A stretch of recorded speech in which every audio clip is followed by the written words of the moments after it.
Good evening, everyone. I'm happy to welcome our speaker and our listeners and future listeners, I hope. As a majority of institutions and organizations, also we moved our work to online. So throughout May, as I already mentioned in our previous lecture, Institute for Cultural Relations Policy will provide a series of online video lectures that will host experts of different fields who will provide overview of recent events. They will draw attention on examples from various fields and regions, as for example, our speaker today is from Italy. The reason why we decided to have video lecture series are recent rapid social change that are taking place globally, and those that affect all aspects of people's lives due to COVID-19 pandemic. Recently, such change occurred over a short period of time and have long-term consequences for society. Relationships have changed, institutions have changed, and cultural norms have changed as a result of the social change. I will also mention a few words about upcoming webinars. We will have speakers talking on mental health and impact of COVID-19, digital education, about global economic crisis and post-COVID international order. Outline of each session will be following. We will have session first, and at the end we will have chance to ask questions those participants already sent after their registration for the webinar and for the lecture. The duration is approximately 40-50 minutes, including Q&A session. Today at our session about fake news and the changing role of media, we are honored to host Federico Gaviano. I hope I'm pronouncing your name and last name properly. Perfectly. Amazing. Federico is a project coordinator and coordinator of international projects, and also a trainer and a journalist. Federico, thank you very much again for your time and dedicating your time. And I think you can already start your lecture. Thank you for inviting me, first of all, Anna and Andras and ICRP. It's a very big pleasure to have the chance to be here to provide a little bit of overview of something that we have been witnessing a lot during the recent months. I would say it's not absolutely an issue which is new to our world, but in recent history, I could say that it has been amplified, and challenges have become like much more clear to many people, if not to everyone.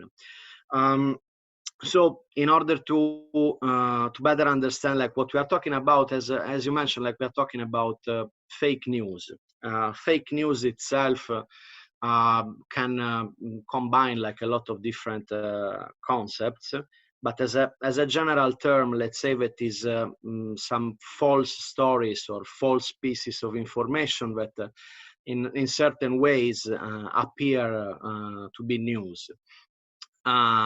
These are like spread either through the internet or through traditional media or other kinds of media, and their usual, let's say, reason is often to influence political views or just to make some kind of let's call it a humoristic way to relate to certain things.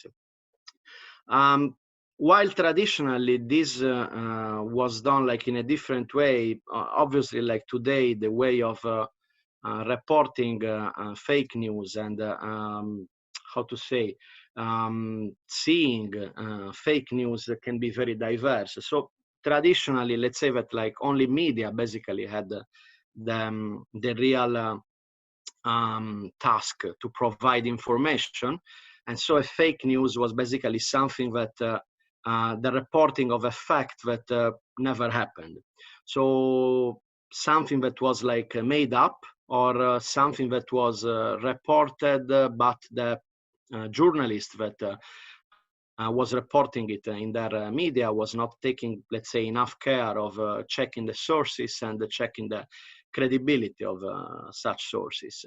So normally we would have tended back in the days to believe to what we would see in the newspapers, see in the news in the television as the truth, and we wouldn't question normally like what we would hear there, which obviously like in a way was making easier for a potential fake news provider to vehicle them through the media. But of course, like the ways to do it were much less back in the days. Also, I would like to say that like serious media, let's say, usually is also able later on to understand if something that they reported was not true and was caused by the fact that the source of information was not like checked enough. And they have the possibility also to correct or report if something was wrong, as well as to give space to someone which is trying to correct or to complete the information that they provided. The problem in this is that nowadays, because of many reasons, that traditional media is not the only information provider that we have. Of course, like we all know about the different social media power and the possibility that all of us have to use them and to share different information through social networks of different kinds, which lead me to actually like say what is one of the main points that I would like to bring out today. But basically everyone, every citizen is a potential information provider of different kinds. What changes is how much reach you can have and how much credibility you can have by reporting different news. If just within your circle of friends, or maybe let's say a bigger circle of followers which are actually listening to you. So nowadays the ways to create fake news are many more. For example, like is just reporting what was heard around in a way, while time ago we just had the possibility to share this with our surroundings, with our neighborhoods. Nowadays we have a much bigger reach thanks to the new media.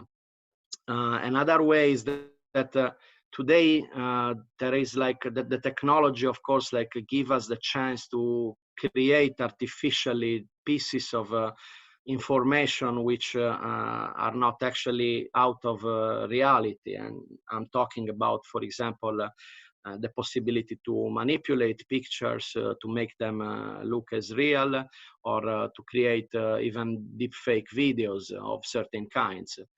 About the manipulation of pictures, once more, like it's I would like to bring out, for example, one case which is very recent in Italy. Now we are in the process of let's say reopening, although it's just going very slow still.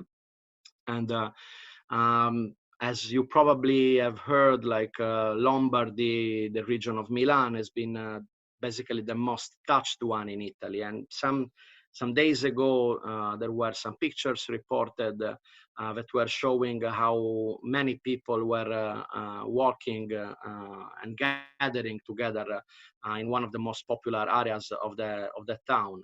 Well, like many reporters tried to explain that through different techniques of photography, it's possible to give basically a perspective which is showing so that people are actually forming a kind of critical mass, or like are very close to each other, and then like in reality it was not like happening like that. It is still in discussion, actually, just to make understood also like how difficult it is actually to report and detect the truth, as of course like after the first picture many other ones came out, and everyone had their voice and their possibility to say something about it. But this gives us at least like the idea that like every time we see a picture which is shared on the internet, especially if it's not done by some kind of credible reporter or credible media, it's not like to give for granted that the picture is like showing what is actually the ultimate truth. Another like interesting way that we have is the creation of videos or the creation of WhatsApp audio messages. I can give like once more some examples coming out from this period. Like in many situations, I came across like different audio messages that were shared by people that personally I trust and like I consider like to be very smart and educated people that were in one case, for example, it was someone explaining that he is a nurse working in a certain hospital and trying to explain how the COVID in reality was working in the hospital in the northern Italy. In another case, it was a lawyer which was trying to explain how to interpret the different laws and restrictions that were put by the Italian government. Now, obviously, like you might understand that, like if people with a high level of education are sharing this kind of information, it means already that there is a lot of confusion, like where to find the news, what to believe in, and somehow, because the person that gave it to us is considered by us as a credible person, we tend to believe that it's true what they are actually giving, that they checked it already. But this is what actually creates the whole circle. Someone shares it maybe just as a term of reference, but without providing any context. So basically, if you receive this kind of message, but you don't know directly the person which is recording it, is not very useful.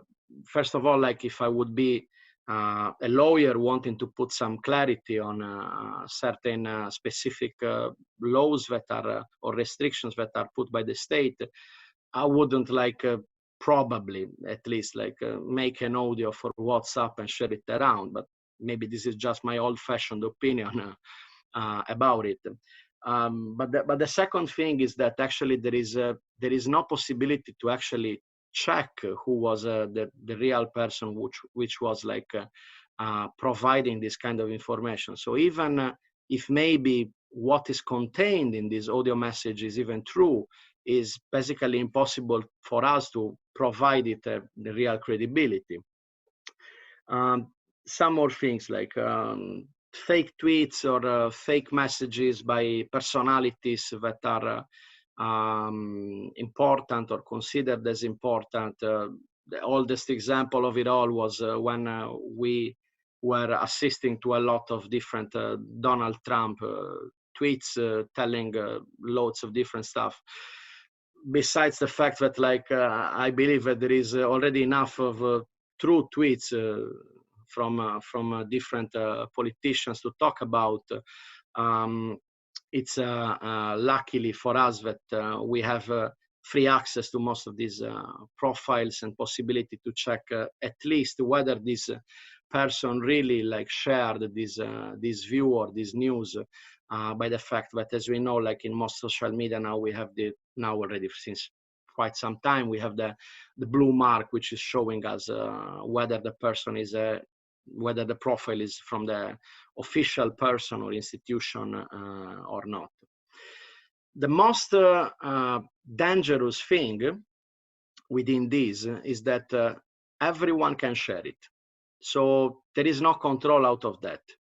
Unless the different social media provide some kind of policies, as they try to do, but obviously it's very difficult to check all the tweets and all the messages, all the posts that people do on all the social media. But unless they don't apply some kind of policy on the fact checking of the posts of people, it's very difficult to check out everything which is sent online.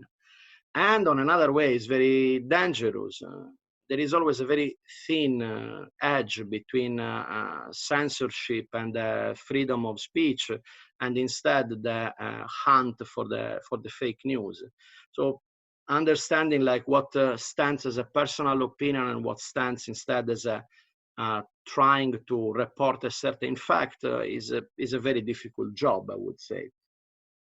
As I was telling, like, so basically everyone is a potential information provider, and in order to tackle these issues, we should consider actually act on all the citizens in different ways, which I'm going to talk about a little bit later, and not only about the media.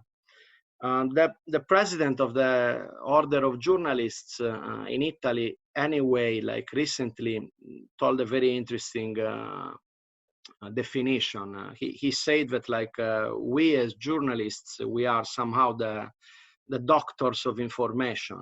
So that the role that the journalists have is to be credible, basically, and to provide fact-checked information with credible sources. It's like to try to keep the substantial truth of the facts that are reported, in order to make sure that whoever reads or watches the news from the accredited media can actually like believe to a very huge extent in what they are saying. Now, the difficulties created by the facility, the easy way in which the fake news are spread in the world of today, in the recent months with the coronavirus crisis, have been like enormously amplified for many different reasons, actually. First of all, like everyone was like much more eager for information than before, looking for any kind of possible ways to understand what was going on, what was happening in other countries, what was happening in their neighborhoods, if there were new laws by the government, if the mayor of the town had a different view, if someone else was making a new study, is the vaccine ready or not, what is happening at the high levels. So everyone was looking very avidly for information of any kind. And this, of course, like is also like amplifying the possibility to run into some fake news without even like noticing it in certain cases. The other thing is that somehow like many people felt a little bit as how to say, helpers or justice providers, or wanted somehow to contribute to the cause. And how to do it? Of course, like if you're not like a doctor or a volunteer involved, for example, in different ways in it, or a worker which was keeping up all the different services which were fundamental during the lockdown. One of the easiest way to do it was to share information. Through your channels, through your social media, or simply with your circle of friends and family. Of course, like this wanting to share attitude is quite good. As I told, like everyone is a potential information provider, so this gives the possibility even to like the good guys, let's say, to share their information, making them available to a bigger public. But of course, like we should be aware of what we are sharing, which is not always the case. And with this, I mean, like when I say we should be aware, I mean all of us. Like no one is out of this equation. Even the most expert people that are used to try to understand what is a fake news and what is not might make mistakes. So we have to be very careful with what we are sharing, as it has a very big power. Obviously, like we had like much more time to spend online than usual. When usually like we would be dealing with many different things, like in our job place, or just simply like out making different activities. Nowadays, for the most part of it, we were connected with the outer world. Of course, like this depends from country to country to which extent this cutting from the outside world was heavy. But like in general, let's say that all of us somehow like experienced some kind of cutting of our usual relationships with other human beings, resulting in us like spending much more time online and having like much more time to share things. Two more things that contributed to amplifying the danger of fake news are the fact that people in these days were experiencing very heavy feelings, fear, anger, sadness, many different things. And of course, these heavy feelings are all contributing as well to make you feel much more any kind of information that you receive. So potentially, when something appears, your mind is not reading it in a cold way, let's say, but is immediately taking it as something very serious. Also, because many of us didn't know where to look or who to believe. In one thing that in recent history was kind of unique, as nobody basically really knew what was the truth.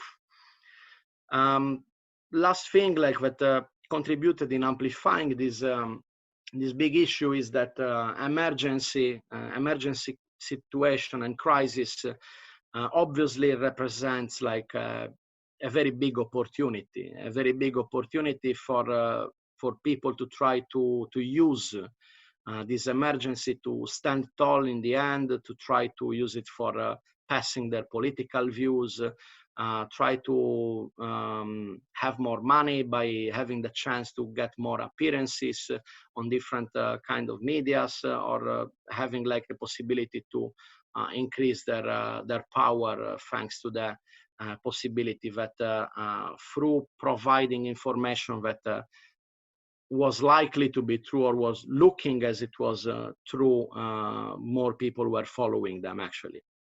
So we found ourselves in a situation in which many of us ran into fake news, and many of us understood much more how much important it is to try to understand when we run into them.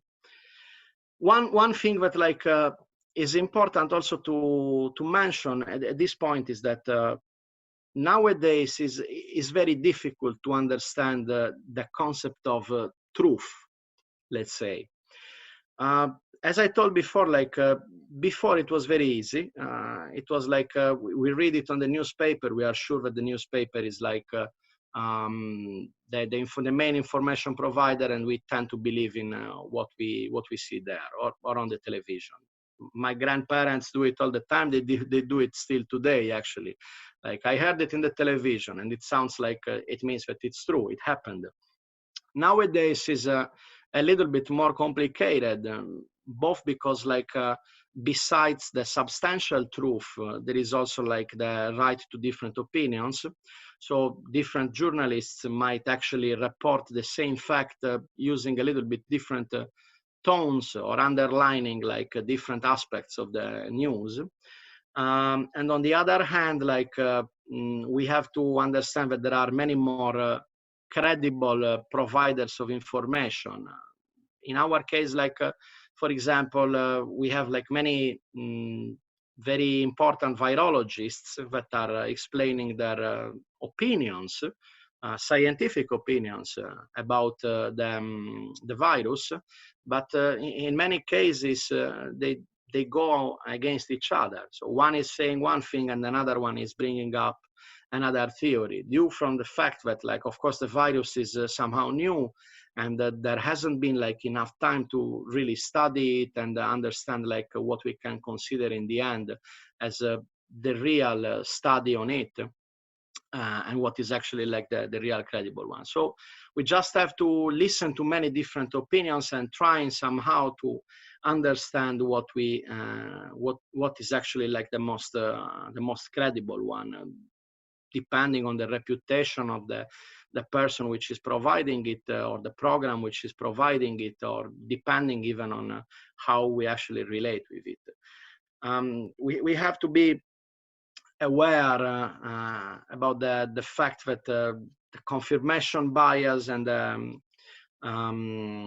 echo chambers are an existing thing. So let's say that normally when we look for some kind of confirmation on what we heard from some experts, or what we read on a newspaper or on a profile of a friend, the first thing that people do is like looking on the internet for some kind of other sources of information. But what happens is that normally if we find some other sources that are like going towards the idea that we already had in our mind, we would be like most probably tending to believe that rather than to critically understand also to the other opinions that there are on the matter. So we have to be aware of it. It's the same as like actually being aware that our mind creates stereotypes, and that we have to be aware of them and not believe that they are like actually applicable to everyone or the ultimate truth. So we have to be aware that this exists, and we have to try to be as critical as possible when listening to different news or looking for different news, and try to understand like the different opinions that there are.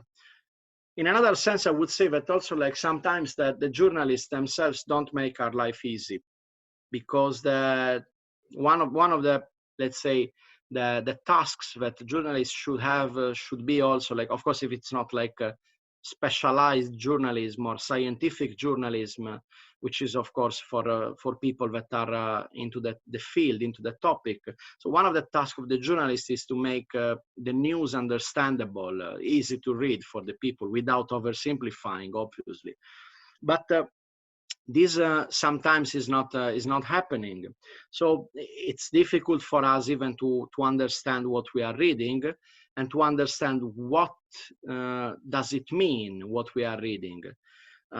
Few minutes ago, when discussing a little bit with Anna and with Andras here, I was explaining basically that there have been already like some cases in which we see on the newspaper, for example, that we can see in this video how the virus is spreading. And then like the first idea that someone has is, okay, I'm going to watch the video and I'm going to understand how the virus spreads. And that's it. Now, the thing is that like we have to be aware about multiple things. Like, and it's not that like the newspaper tried to, or the online magazine is trying to have more clicks, which is also like a possible thing. But also the fact that like we have to understand when what we are checking is an experiment, is a study, is a research. How many people have been interviewed in the research, for example?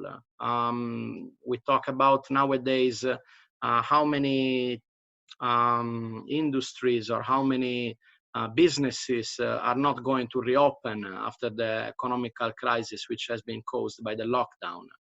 And there is some statistics that have been reported.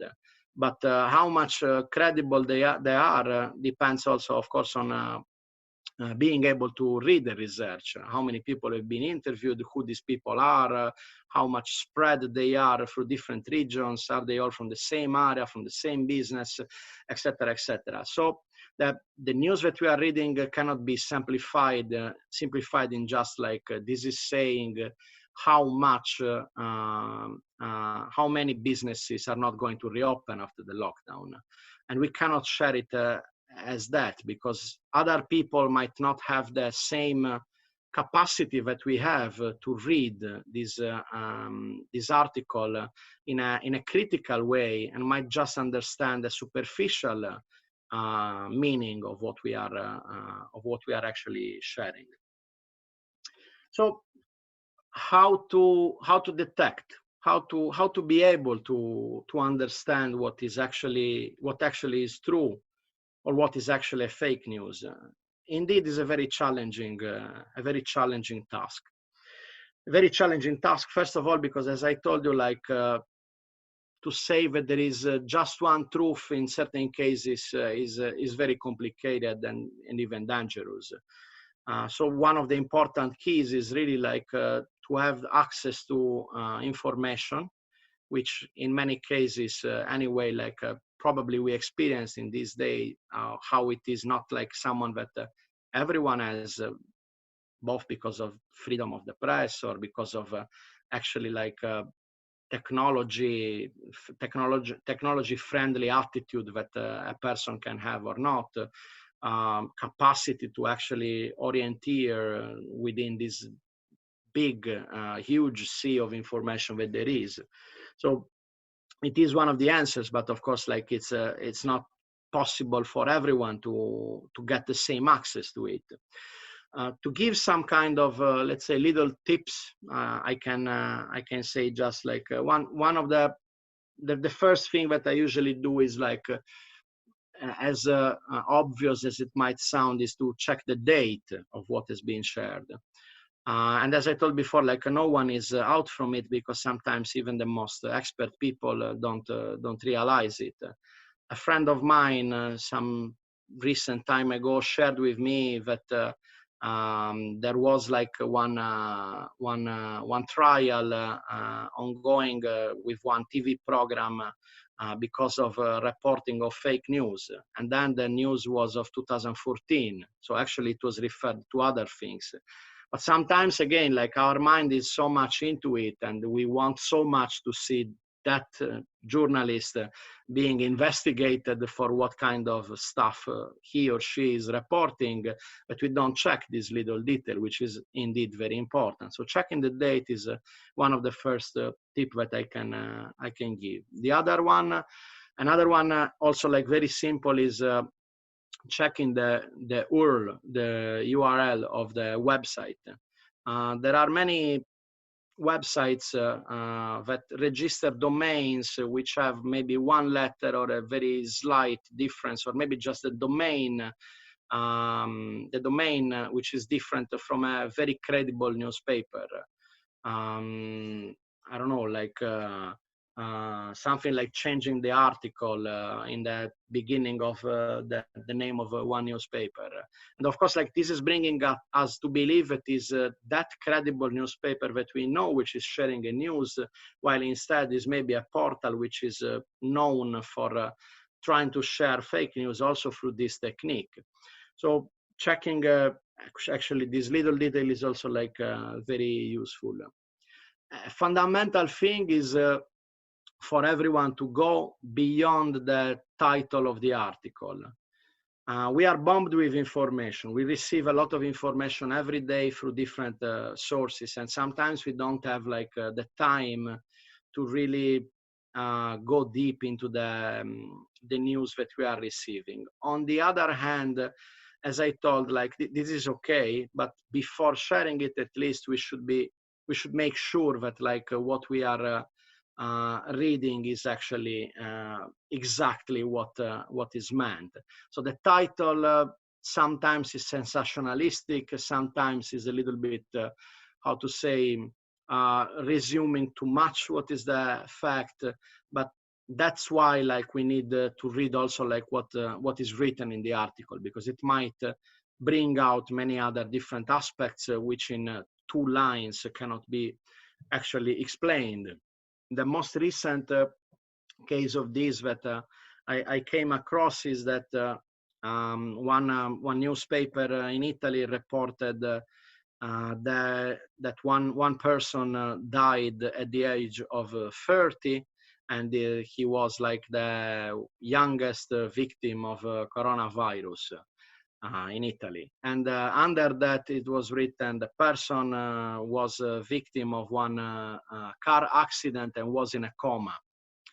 So the first thing that someone would say is like, okay, so if the person was a victim of a car accident and then in a coma, probably it wasn't the coronavirus that killed him. So why do you put it in this way? But there are like other aspects again to take care about. First of all, like the ones that are in charge in Italy to say like which deaths can be considered for coronavirus or not is the so-called Superior Institute of Health of Italy. So if they provided the news counting him there. The newspaper just reported what they actually explained them. And as you might understand, this is like the highest institution in Italy in terms of health issues. Another thing to understand is that that the person died because of the complications that were generated by the coronavirus. So from many points of view, we can actually say that like most probably the person would have stayed alive if it wasn't for the coronavirus. And we don't know if even he would have been able to go out from his current condition.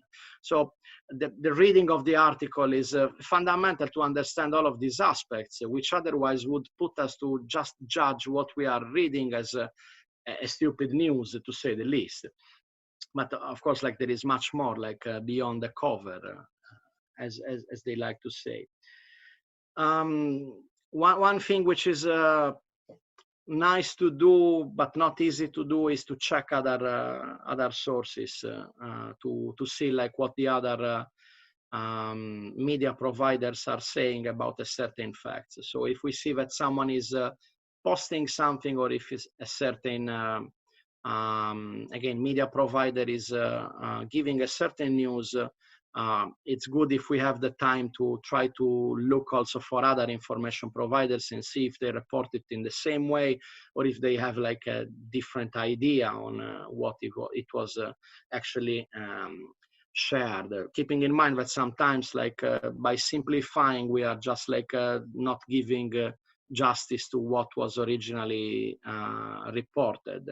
So it's good to check other media providers, and if you have a mind which is critical enough, you can also adventure yourself in trying to look for media providers which are usually giving a view of the facts which is going in a different way from the one that you have. So trying to be a little bit more critical on that sense, which is not easy also because in many cases you come up with reading things that you really wouldn't like to see there, but at least it gives you a little bit of a more general point of view about what is reported. There are many debunking sites. By debunking, I mean the fact checking and the possibility to make clear when a news that was reported was fake. For this, I invite you to check, because in different countries there are different websites that are actually making a very good job on this. So one of the first things that I usually do when I run into some news that are a little bit suspect, let's say, is I try to see if one of these debunking sites have already reported something connected with that, and how did they talk about it. Besides the debunking sites, of course, especially in this period of time, I would say it's good to check and to make up our information through official sources rather than through other ones. This, of course, comes from the fact that I tend to believe that our official sources, meaning the ones that there are in Italy, this Institute of Health, the government, and so on, are to be considered credible. But of course, this depends a lot on the country where you are based. When in certain cases it would be more valuable not to check for the government sources and even for the traditional media providers, but maybe to look for bloggers or other people that are actually reporting a more objective point of view on different facts. This depends a lot, again, on the political situation of the country where you are based, of course. As I told before, we have to be also honest and don't trust ourselves, because everyone can be wrong. So we don't have to stick with one opinion because we made it up by reading around, because things can change. We had many demonstration in these days that like something that in the beginning was considered as the way to go, then was like changed upside down. To make one example, like in Italy, in the very beginning of the crisis, there was, and even like actually at international level, there was a lot of discussion about the use of face masks, medical masks, which ones to use, which ones are really protecting you from the virus, which ones are making it so that you don't harm others if you have the virus. Are only the medical masks, the surgical masks, good for this, or can someone homemade these masks? Well, like at the beginning, once more, like our civil protection, which was giving a kind of a daily press conference, was repeating in several situations that by respecting the distances, there wasn't a need to use the masks, and that the homemade masks were pointless, as well as the fact that the medical masks, the surgical masks, should not be used by the general public because they were needed by the people working in the hospitals. And actually, like because of shortage of masks also, using them was somehow harming the people that really needed them in order to protect themselves. So nowadays, in Italy, we have a law which is saying that in every kind of closed space, whether it being a shop, which they are going to be reopened in all the country on Monday, or an office or any other kind of closed place where you have to be in proximity with other people, you have to wear a mask. And this mask for the general public can be also a homemade mask, of course, like following certain principles. So what we have been told in the beginning that was actually the way to proceed was turned upside down, and nowadays it changed a little bit. But this because also like the studies evolve, and the different researches are showing like that the functioning of a virus that we didn't know at all when it appeared was a little bit different from what we were able to suppose in the beginning. So we have to be constantly updated on what is going on, because what could have been like a news a few days ago, maybe nowadays is already like a different story. The main like the main suggestions that I can give is like try to understand for yourself which information providers we can consider as credible, because this like goes a little bit beyond just the state giving a stamp to someone. Once more, it depends on the index of the freedom of the press that you have in your country, of course, and like Reporter Without Borders every year give a very interesting point on what is going on around the world about the freedom of the press. So we have to be able to understand and to make a kind of list of ourselves of what are the credible sources.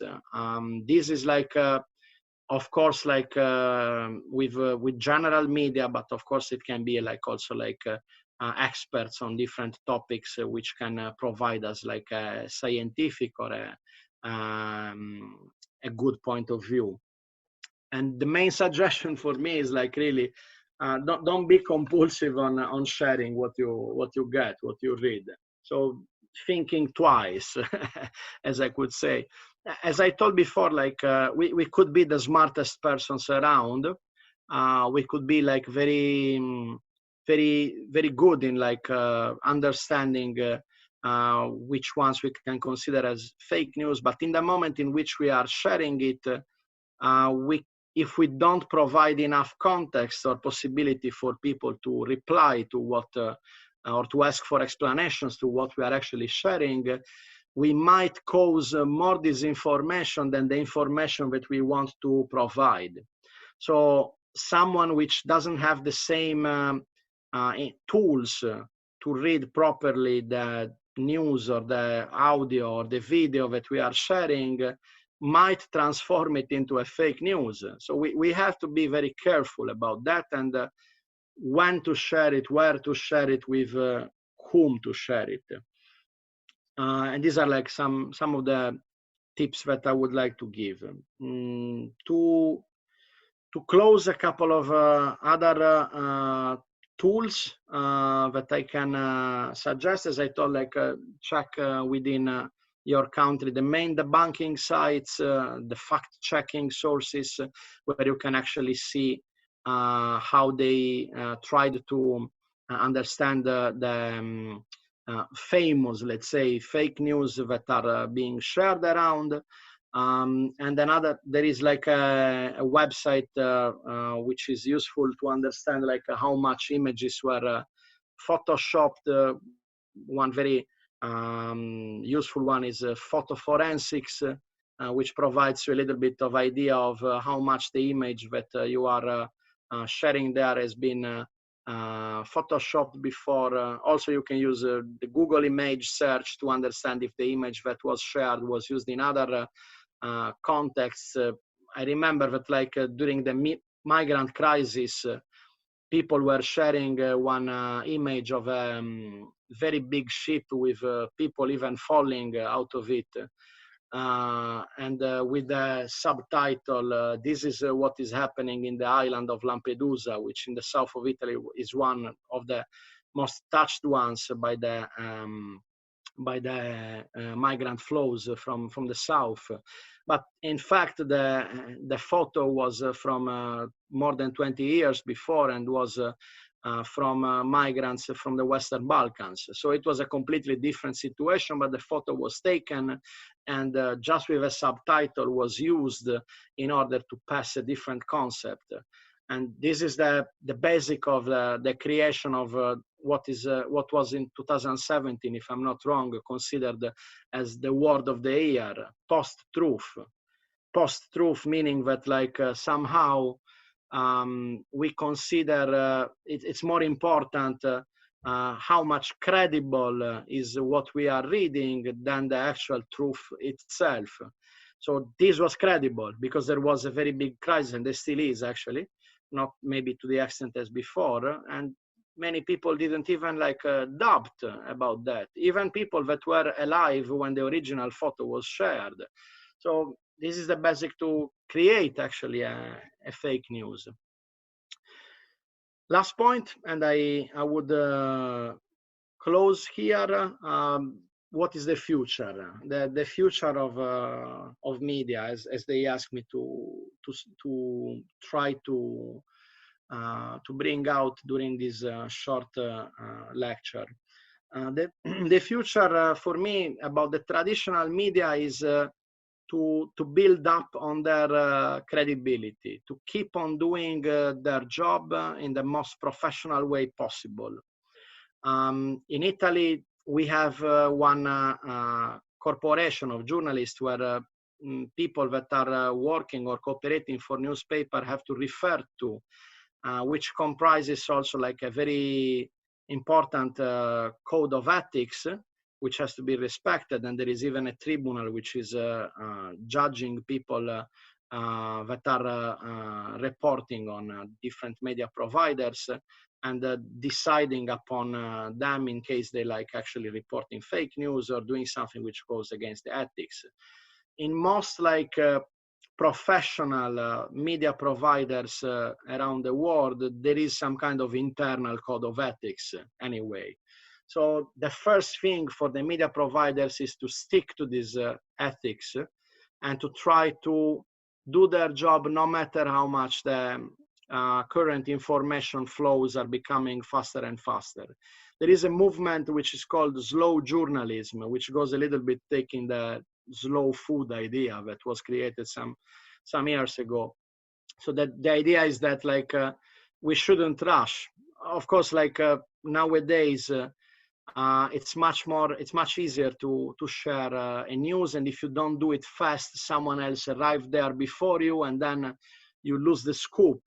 But on the other hand, it's very important that what traditional media are providing to the readers, to the viewers, is fact-checked information, is information which is providing credible sources and is reputation. Only a media which is able to keep their reputation is actually credible and then to be considered by people. For the governments, of course, like to try to facilitate this, the media to do their job, but also to try to somehow provide some rules which are staying within the boundaries of the freedom of the press and the freedom of information and the freedom of speech, but trying to actually really detect who is doing a systematic job of sharing of fake news. Last but not least, I believe the future of media, as I told, like, is in each and every one of us. It's in the educators, the people that, like me, work as trainers to try to raise the critical thinking skills in the people in order to make them able actually to read a little bit better what they are experiencing nowadays, and to understand that the information flows have changed. And by each and every one of us, as I told, like to take a little bit more of time to understand what we are reading and make sure of what we are actually sharing before we do it. And from my side, this is more or less all of it. Hope it wasn't too long, Anna. It was very interesting, actually, because I was also dealing with journalism some years ago, and nowadays when we are all home and being attacked with information from everywhere, it's very important to be able to differ between the fake news and the real news. So thank you once again. And before we leave, of course, as we said, our last part of the session is a Q&A session. We got a few questions, but too many of them you answered through your lecture. But there are two questions that I would like to ask to you. First is, what can be the role of international organizations like World Health Organization or the EU in the proper information of the people?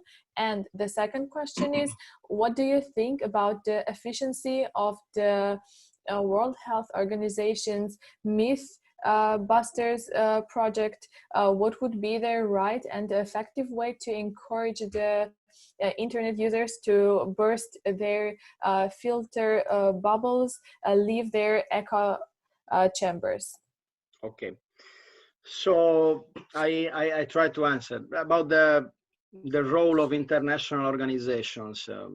I believe that, like, they have a very important role. As I told, like we should first of all, like try to look for official sources in order to build up the information that we are looking for. And of course, like, this kind of organizations can be considered as official as possible. They are the definition of official sources, actually. So their role is definitely to try to, first of all, provide clear information and, of course, like true information, fact-checked and scientific information, as well as to to try to give the possibility to the citizens to also understand what instead, like, is not true, what has been shared somewhere else and is not actually true. In this sense, like as I told before, unfortunately, a big part of it, which can be instrumentalized, I think it's also in English, or used, let's say, by people that want to spread hate or confusion in the masses, is the fact that there is always, like, everyone, let's say, has some kind of holes in their history. The World Health Organization is at world level the most important international organization which is dealing with health, of course.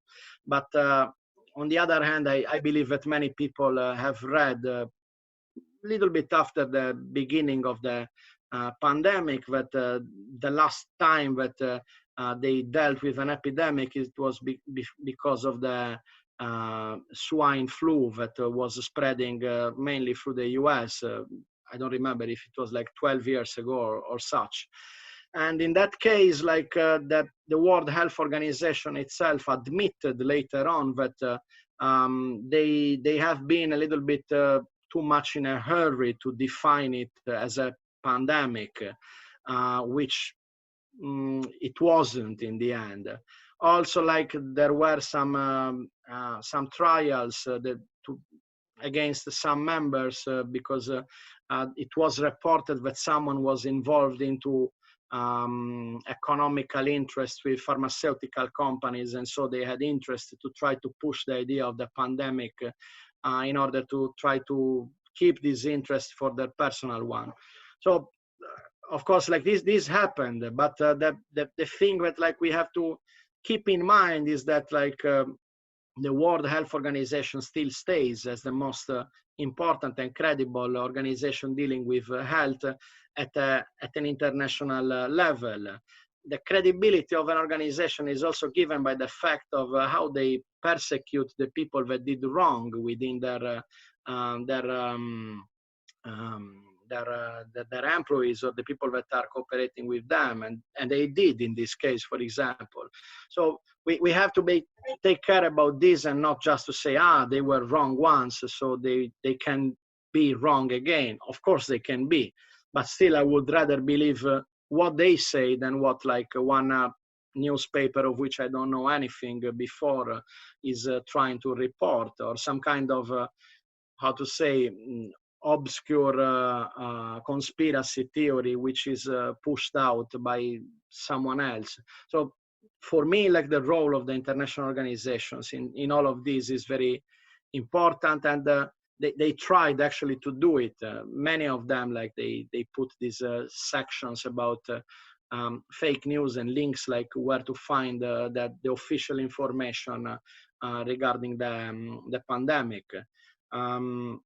Regarding the mythbusters that the World Health Organization tried to do, so it's basically a section or a campaign, let's say, where they tried to bring out the main fake news that were shared around by people about the pandemic, and trying to show that they were not true. Just to make an example, one that I remember is the fact that eating spicy food can help you to cure the virus if you have it. To me, it sounds already like it's something incredible. But for someone that reads it, maybe in a media where usually they found information that they found credible, or someone that is not aware at all of how this fake news could spread, might sound as something possible. So the World Health Organization, of course, like did a good job with creating this campaign. On the other hand, what to say? Like I believe that it's still the role of other actors of the society to try to make this information arrive to the most disadvantaged parts of the society. Some people don't have access to internet or technological devices in order to do it.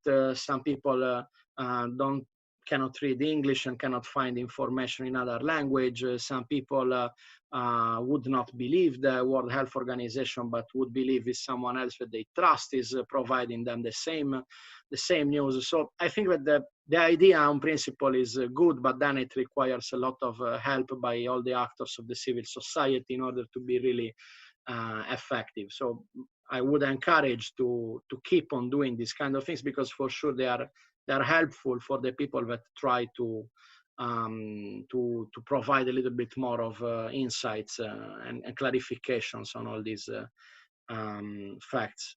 There was another question which was about like how to bring people out of their truth bubbles or echo chambers, right? And this is very difficult for me. I tell you, because like everyone in this is caught, as I told, is a mental process as much as the creation of stereotypes, as I told before, is.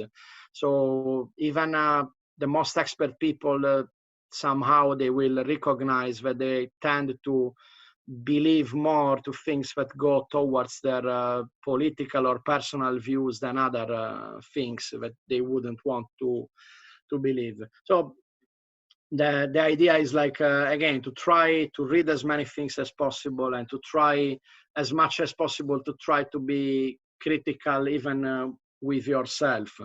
Of course, like to bring other people to do it is not easy, especially as I told, like people that already are facing like different other disadvantages, and it's a job of NGOs or educational providers. Like the school can have like a very big role in this. In my opinion, actually, critical thinking and the reading of news should be something to be added to the school curricula of today, because it's something that we are all living, and it's important for young people, for children to understand how the reality around them is developing, without wanting to create confusion in their young minds, but to try to make them more critical about what they actually read.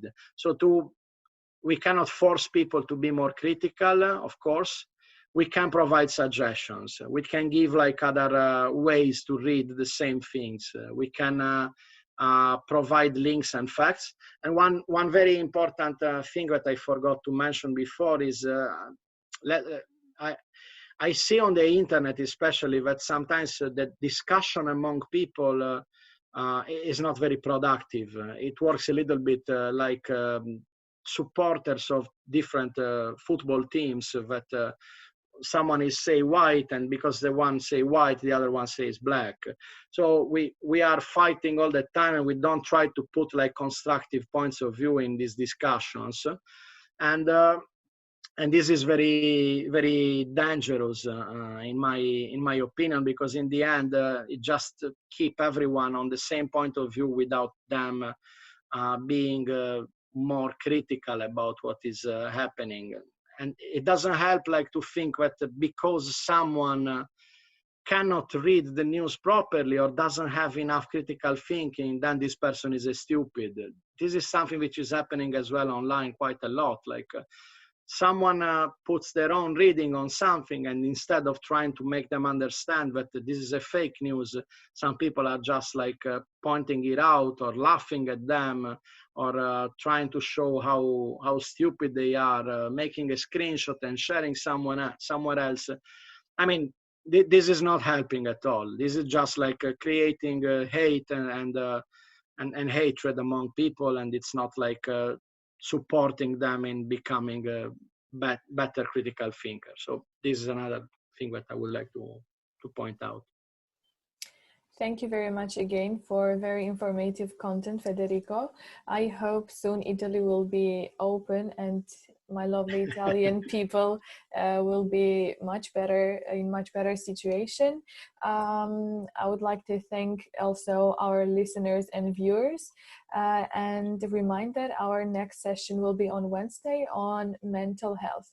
For today, we have planned this much. Once again, thank you, Federico, and thanks to our listeners, and see you all on Wednesday. Anna, can I just like have 1 second more? Of course you can. Yes. Yeah, just like to say that like I'm sharing, I'm doing it here on the chat of the Zoom, but if you want, like you can do it also through the Facebook. Like just two interesting tools that we are using with our job in the NGO. The first one, Factitious, is a website which basically is providing a kind of game where you can read some news and you have to be able to understand which ones are fake and which ones are not. So it's a good exercise. And I read that like recently they added some on the coronavirus, so they also actualized it a little bit. And the second one is Get Bad News, is another kind of game where the person basically is creating a fake news empire. So it's something also to understand a little bit how the people that are behind these are acting, and what kind of things they are trying to, what kind of buttons they are trying to push on our minds in order to make the fake news pass. Thank you very much. That's all. Thank you once again for this very useful instruments. Also, we can share this also through email to our viewers. Thank you once again, and this was it for today.